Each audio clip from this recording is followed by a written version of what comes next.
For months, I found myself ensnared in an endless quest for validation. Each day, I sought my spouse's affection, a glimmer of her esteem, or even a brief moment of her attention. Mornings unfolded with the same delicate ritual, navigating her shifting moods, craving her recognition, yet perpetually falling short. No action seemed adequate. When I lingered at the office, she labeled me as neglectful. When I came home early, she faulted my ambition. I tried cooking her dinners, surprising her with heartfelt tokens, or arranging outings, but she brushed aside every effort as though it lacked worth. The man I used to be, brimming with confidence, had faded, replaced by weariness and a desperate need to please. Every argument ended with my apologies, even when I bore no blame, all to preserve peace. I thought this was love, sacrificing my desires to secure her contentment. In truth, I had dwindled into a shadow, existing solely to fulfill her every whim. This morning, something inside me shattered. She requested that I iron her work clothes, a chore I'd typically hasten to complete, hoping for the faintest nod of approval. Today, however, I met her eyes and stayed silent. I sat composed, sipped my tea, and scrolled through my phone. For the first time in years, I ignored her demand. Her response was swift. "Did you hear me?" she snapped. I nodded but didn't move. Her eyes widened, unaccustomed to this new me. The man who didn't spring to obey her every command. She left her shirt crumpled on the bed and stormed to the bathroom, the door slamming in her wake. I continued sipping my tea, resolute in my newfound calm.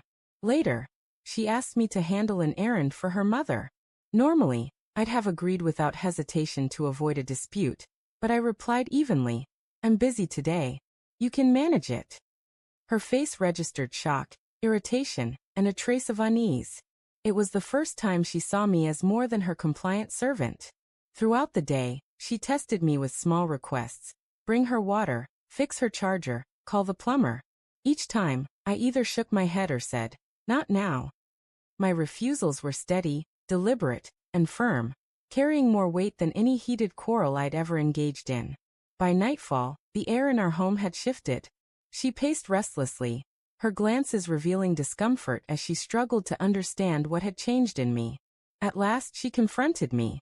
"What's wrong with you today?" she demanded, her voice sharp yet wavering. Instead of groveling or over-explaining, I looked into her eyes and said, "I'm tired of being the only one trying in this marriage." Her lips parted as if to retort, but no words came. She wasn't ready for me to stand firm. She was used to my pleading for her attention, her forgiveness, her affection. But today, I offered none of that. No excuses, no frantic attempts to placate her. The silence between us grew dense, almost palpable. She tried to brush it off, turning on the TV, fidgeting with her phone, feigning indifference. Yet her unease was evident in her tense movements. She wasn't accustomed to being ignored, to me putting myself first. When dinner time arrived, she asked if I was preparing a meal. I told her I'd already eaten out. A flicker of hurt crossed her face. For years, I'd ensured a warm meal awaited her, but tonight I didn't budge. She fixed something for herself, the clanging of pots betraying her frustration, but beneath it, I sensed a thread of panic. That night, as we slipped into bed, she spoke softly. "You've been so distant today.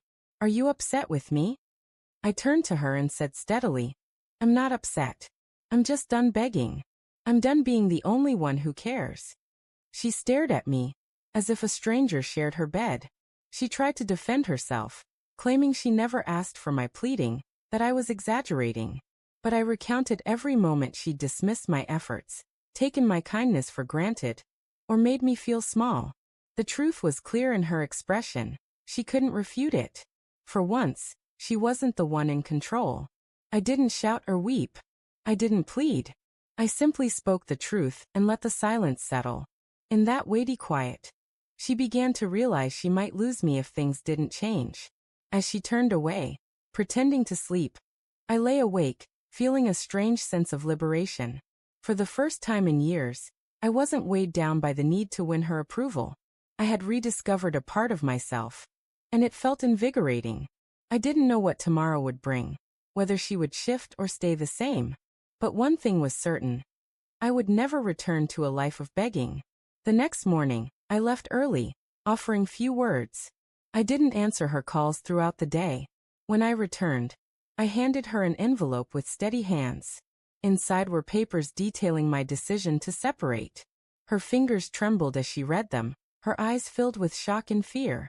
She tried to protest, to plead for a discussion, but this time, I was the one who stayed silent. The man who once begged for her love was gone. I packed my things methodically as she watched, powerless to stop me. "You'll regret this," she whispered, her voice quivering. I gave a calm smile and replied, "No, I've already regretted staying too long." As I walked out the door, a burden lifted from my shoulders. For the first time in years, I wasn't pleading. I was free.